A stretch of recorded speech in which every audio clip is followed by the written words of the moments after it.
Did computer vision AI just get worse or better? Moderator Cecily Morrison, speaker Dana Gurari. Thank you very much, Brian, and welcome, Dana. Tell us a few words about yourself. Yeah, so I've been an assistant professor now for just over 5 years, and I'm currently in Boulder, Colorado.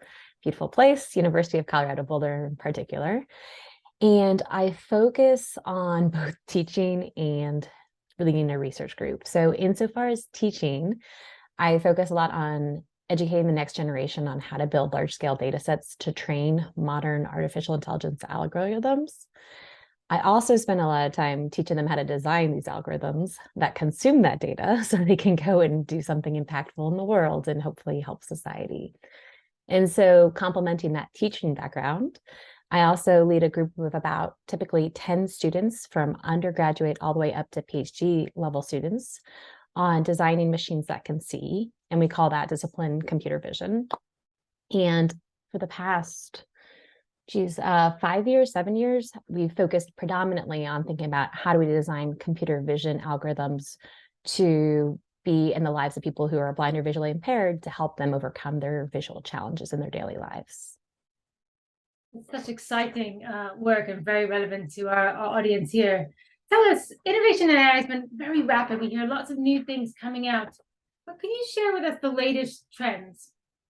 Absolutely. I think it's helpful in talking about the latest trends to understand where we've come from. So I mentioned in my teaching load that I teach students how to make large-scale data sets to train modern artificial intelligence algorithms. The status quo from about the 2000s up until 2017 was a technique called supervised learning. And the idea was you would have humans label data. So let's imagine we want a machine that can recognize cats in images. You would have humans go and look through a bunch of images and label which images have cats, which ones don't. And with those labels, you could feed that to the algorithm, and the algorithm would learn patterns of what's present when cats are present and what should not be there when cats are not present. And that was the trend up until 2017. The problem with that trend is that we rely on humans to label data to provide supervision to the algorithms. So if you think about the efforts, generally we're talking about labeling thousands, tens of thousands, hundreds of thousands, or even millions of examples. That was the status quo until 2017. And so reliance on humans was the bottleneck. It's time consuming, it's costly, it's relatively slow. Jump forward to 2017 and the natural language processing community. So the community that thinks about how do we design algorithms that can analyze text. And they said, well, let's not rely on this supervision. Let's just rely on the data itself. And the idea that was proposed was let's, for example, have machines read books, and we have all the text from these books. And all we're going to do is we're going to mask out single words, and we're going to teach the machine how to predict the word that was masked out. And so all the text is available. We're just going to randomly mask out different words and say to the machine, predict what was there that I made disappear. A year ago, the computer vision community caught on to this trend and said, wow, this is brilliant. We can move beyond relying on humans to label data. We can take advantage of the mass repository of images and videos on the web to make machines that can see, and do it with a similar approach. Given an image, we want to predict if it has a cat, mask out little blocks of the image that have cats, do that in the video, and have the machine learn how to predict the presence of these kinds of things with parts of that visual content masked out. And it turns out that this kind of training of algorithms leads to performance that far exceeds what we've ever seen before. So it's really, really a revolutionary concept that has changed the landscape of what is possible, because we just have so much more data from which algorithms can learn to recognize patterns. Wow, and it seems really quite new in the computer vision space. What do we call this new phenomenon? So the flavor of these algorithms are called transformers. And so that's kind of the architecture that is developed, and the approach for training these methods, these transformers, is called unsupervised learning, which is in stark contrast to what we had, which was supervised learning through human labels. I get it. So the supervised bit is where we need to tell the computer what things are, and the unsupervised bit is where we're trying to get the computer to figure it out. Did I get that right? Yep, with no human annotations at all. That's the idea. That's a major transformation. So this sounds great, but how is this going to be useful for many of the people watching this conference who are blind or low vision, or building technologies for people who are blind or low vision? Absolutely. So there are several different use cases we need to think about for our audience. And one is where we have people who rely on their phones, smart glasses, whatever, in order to learn about their visual surroundings. So we know things like Ira, Be My Eyes. We have all these kinds of services that help people in their daily lives learn what they're going to eat for breakfast, whether they're choosing the clothes they want, how to cross the street in a safe manner, and so on. And so we have this tremendous amount of data that's being collected, but again, it's costly for these companies to label these. And the companies that I mentioned, such as like Be My Eyes and Ira, while they are very powerful players in the space and are changing people's lives, it takes a lot of money to get humans to label this data. And so it's limited what can be done insofar as getting the appropriate funds and the time that takes to label. And so you can imagine these companies taking advantage of transformers, training them without any supervision, without any human labeling on the data they have. And all of a sudden, we can imagine algorithms that are designed for data collected from our target audience. So rather than data that's widely abundant, traditionally what's available on the internet, that's generally what's being used for training these algorithms. We can instead say, let's train these algorithms on the data for our target audience. And for sure, when we focus on the data coming from our audience, we would imagine improved performance. So that's one use case that I would imagine create great advancements on, and that would allow us to hopefully move away from exclusive reliance on humans to having more automation in the loop. And I imagine that's helpful for when we're dealing, for example, with people's private information, or just people need really fast information and don't want that human connection. And then the other situation, I think, is just going to be an extension of what we've already been seeing. We have things like Microsoft providing captions for their PowerPoints and various productivity applications. And so continuing to see more alt text that's automatically generated for things on the web, whether it's products from Microsoft, Twitter, images, and so on. So it's a great concept that there are lots of things in the world that we can use these transformers to recognize, but how do we start to build systems that really put the user in the driving seat of those systems? Yes. So this is also a space where transformers can have an impact in thinking about how do we do personalization.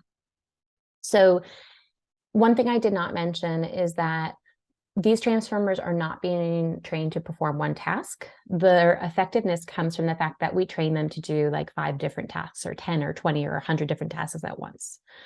So as an example, use cases I've seen from our audience of people with some kind of vision impairments is give me a description of an image, or answer a question about an image, as 2 examples. And so modern transformers, the way that they're being developed is that we are training them to do a huge number of tasks. And by training these types of architectures to do a huge number of tasks, they're learning to be more like humans that can generalize and do many things. So they're not designed to just say, I recognize cats. They're saying, I can both describe when is cat available, I can answer questions, I can count, I can, just the number of tasks they're being taught to do is incredible. And that creates a broader level of intelligence that allows them to generalize what they know to novel use cases. So maybe they learned what a horse looks like, and they've learned to recognize black and white. And so next time they see something that looks like a horse but has black and white stripes, they can say, that's a zebra, even though I've never been taught what a zebra is.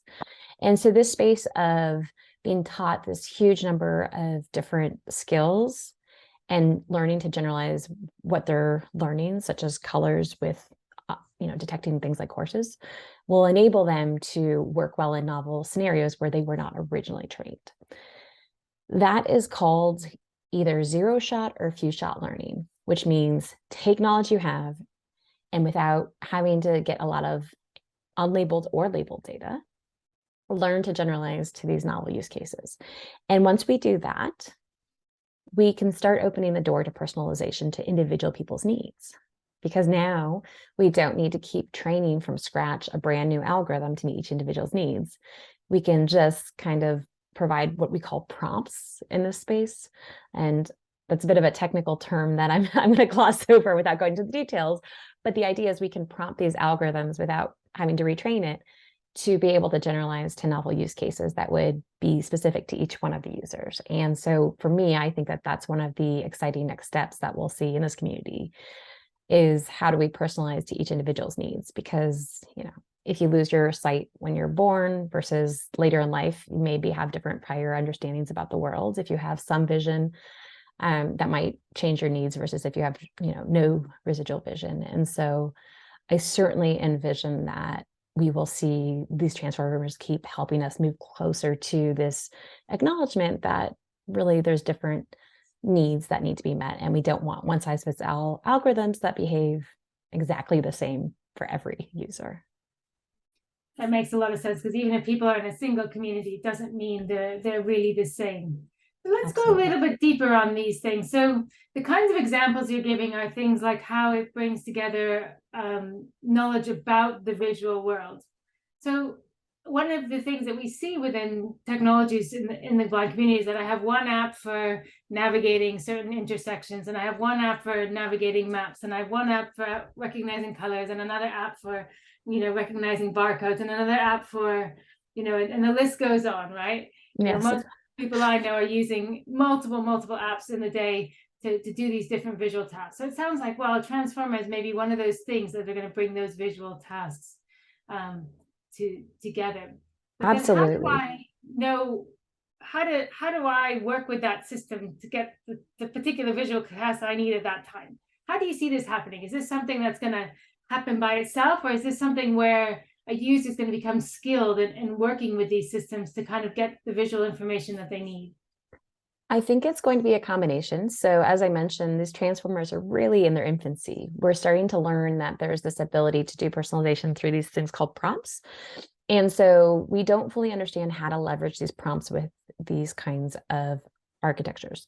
What do I mean by a prompt? It means that you start with letting the algorithm know this is what I'm looking for. So you can imagine saying, here's an image, color.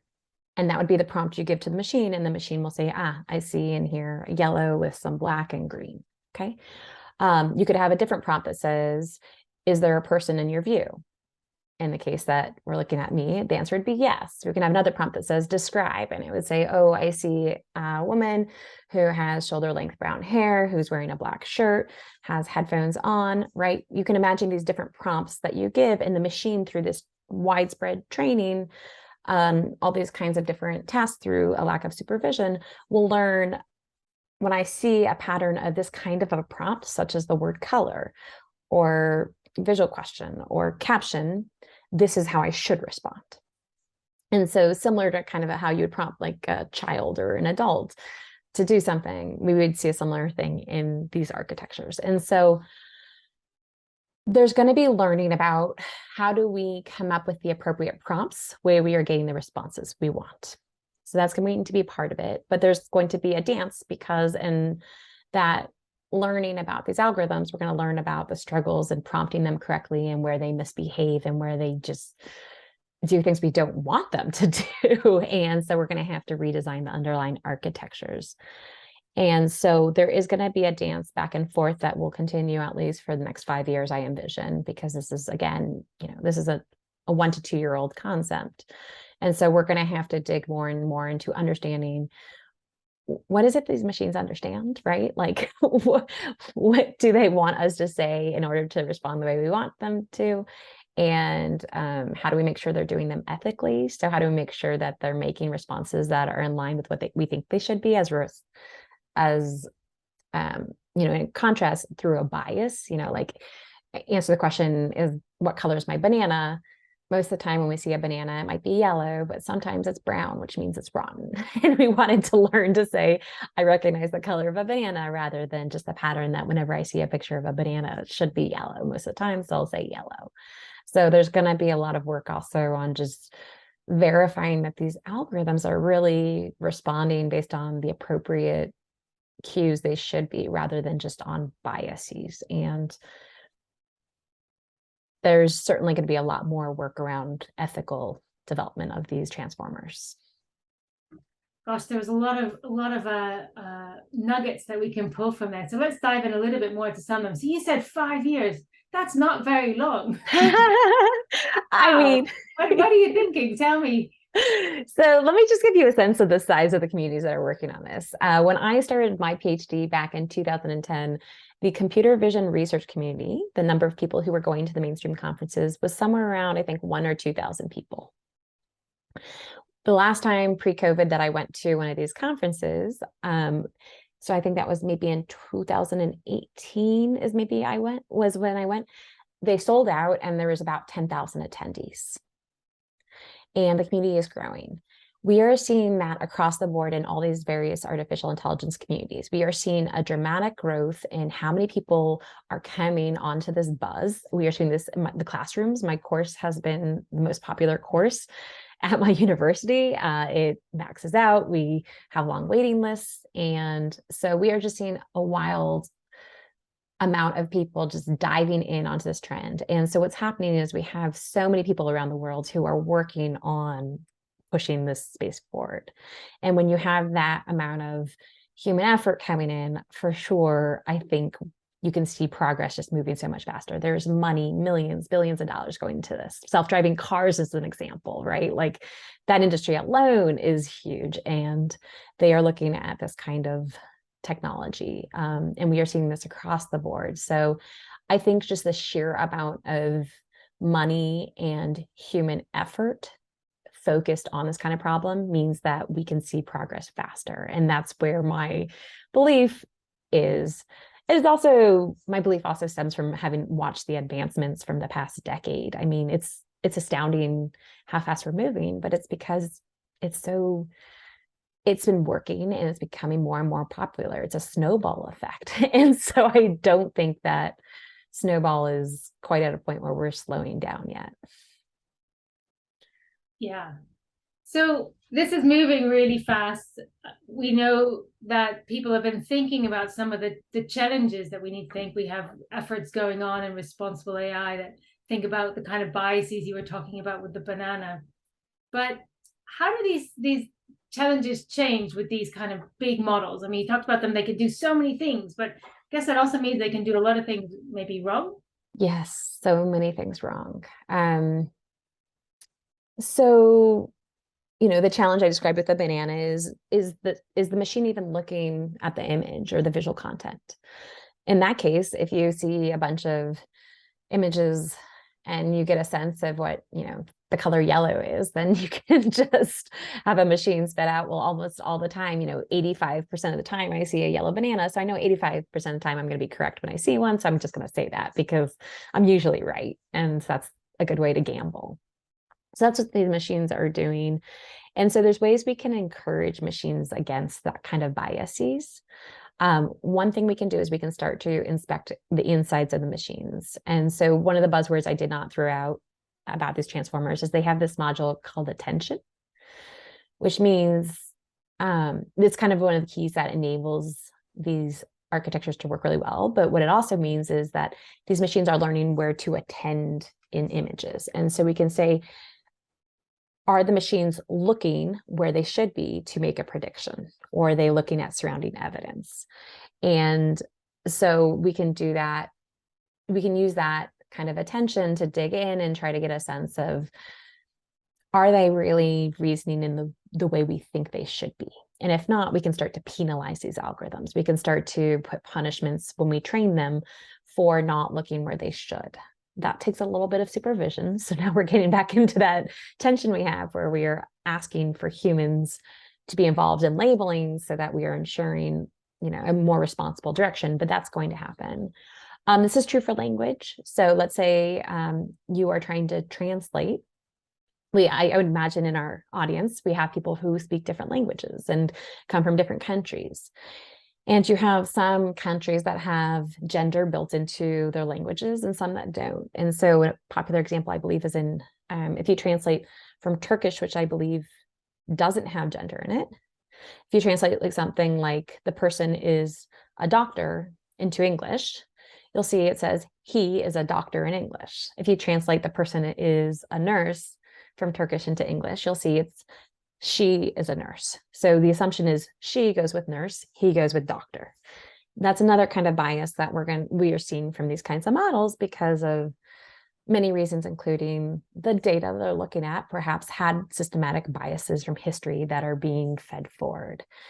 And so again, we have to create some sort of human intervention where we have checks. We say we know these kinds of biases are possible, and not even possible, they have happened. So let's go through and systematically test our models to say, what are the biases that are present?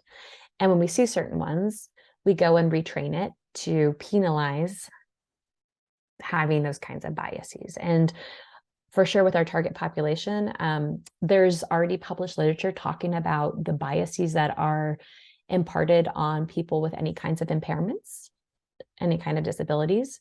A lot of the literature that is being used in the self-supervised learning approach has built-in biases about people, for example, with mental illness.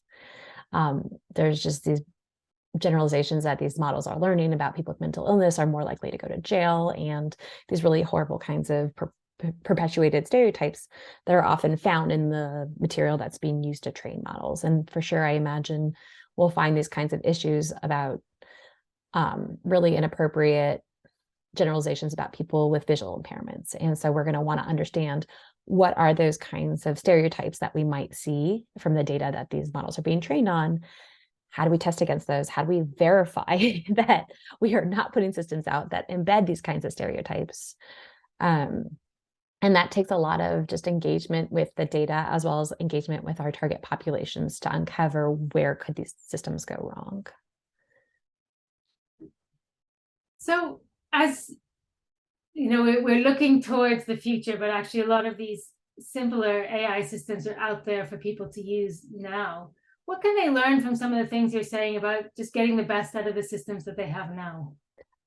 Yes, I think it's good to be skeptical if you are using automated systems, even human-based systems. It's good to, have some sort of internal check and ability to do some sort of internal quality control.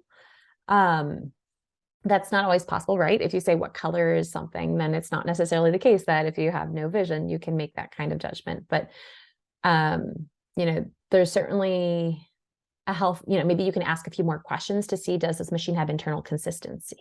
So maybe you ask the machine in different ways the same thing, and you say, does the machine consistently arrive at the same outcome or not?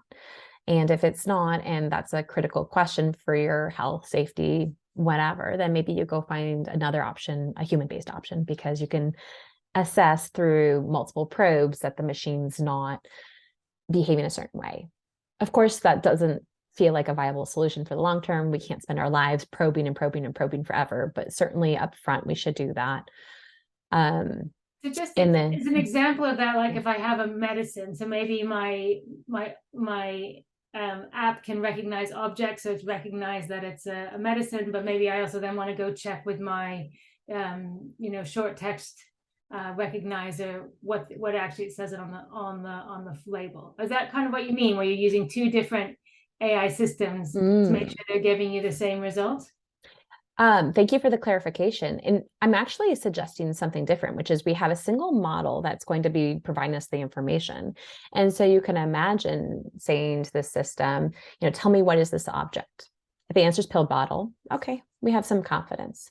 But then we don't stop there. We say, is this a pill bottle to the machine? Does it say yes, or does it say no?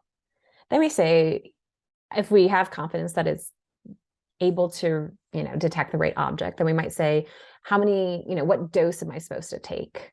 And then it gives you an answer. You say, 5 milligrams. And you say, am I supposed to take a 5 milligram dose according to this?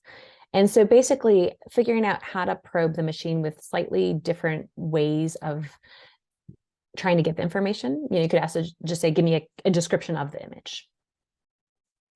Does it give you a description of this is a pill bottle that you're supposed to take 5 milligrams? And so basically probing it with slightly different variants of what you're looking for and what you're hearing to make sure there's internal consistency in how it answers. Because if it's not internally consistent, there's a higher likelihood it's just spewing out biased responses and that it doesn't have logic that it's working from based on what you're giving the machine. Does that clarify? That makes a lot of sense. Yeah, thanks for the example, and I'm sure that will be appreciated by the viewers who are making sense and using these systems. In the few minutes that we have left, I want to close with a question, which is: you have a long history of improving computer vision for people who are blind or low vision, but which of the contributions of the many you've made do you value most? Yeah, great question. So I think I'm going to try to hit on 3. I know you said the most, but I'm going to maybe spread that over to 3 series of events, which have kind of reflected how my career has gone. When I started my work in this space, I really felt that as a single researcher, I really was not going to be able to change the world for this audience. And that was important to me. I was raised with the idea that my mom would lose sight one day, and she had many eye issues. My whole family, we've always struggled, and so it was always really a personal drive to try to feel like I could make a difference for something that felt pretty close to home. And so feeling that I, as one researcher, would not be able to have a huge impact, I said, well, instead I'm going to do what is called making a data set challenge. So basically I went out starting in 2015, and I was able to obtain data from people who are blind, and I was able to label that data to support a bunch of different tasks, such as answer the question about an image, describe the image with a caption, tell me if the contents of the image are recognizable or not, and if not, then we can prompt the photographer to take another picture. So basically I went out and I started to create all these what I call data set challenges. And I invited the broader computer vision community to come and compete on these challenges. So I said, I'm not going to develop the solutions. I'm going to develop the foundation and let everyone in the community come if they want and compete. And they have. We've had over 100 teams. So I'm guessing hundreds of people who have come and helped push forward the level of performance from these algorithms. And for me, there's no words to express how awesome that feels to be a part of that kind of momentum, to have helped facilitate that kind of growth. And it's not just in the development of algorithms, it's also the presence of the number of people who are familiar with the needs of people who are blind and low vision, right? By accessing their data, implicitly, they're getting some sort of training about what kind of solutions are needed out there. So I'd say that's the first level of work that I did that I'm most proud of. There was a series of things that followed from that initial effort. So in hosting these data set challenges, we would have announcements every year at the premier Computer Vision Conference, where again, there's 10,000 attendees that come in theory. And so we would host this workshop as part of that event where we would announce, here's the winners for these challenges every year. We started that in 2018, and that was really cool because all of a sudden we had people who are needing the work done showing up and saying, here's what I want from you. And we were creating kind of this dialogue. In that process, we also discovered there are major barriers to having inclusion of people who are blind and low vision within the computer vision community and within the larger artificial intelligence community. It's not just the computer vision community. And so just by trying to invite our audience, we found there was issues with registration along the way. There was screen reader issues, like screen readers weren't working on these websites for conferences, and we still know that. And so by discovering that, now for the first time this year, we have created a new position for the conference called the Accessibility Chair, and I have a chance to now go in and help through supported funding from the leaders to start to make a more accessible community. And so I'm really, that's just starting. I think many people in the audience will appreciate change takes a long time, but I'm really excited to be a part of this change to hopefully allow for this community to be more inclusive to people who are blind and low vision. And so hopefully we can have a lot of attendance from this population going forward, where in the past it's just been not even thought about. And so I would say, in closing, being a part of this community and helping create a more inclusive world has been the more recent aspect that I'm really excited about. It's so important that when we do these things, that there's nothing without us, nothing about us without us. So it's great that you haven't just stuck to the technical side, but embraced the whole of it. Well, I've learned a lot, and I hope the audience has as well. So thank you so very, very much, both for what you gave us today and for your larger contributions to the community. It's my pleasure. Thank you so much.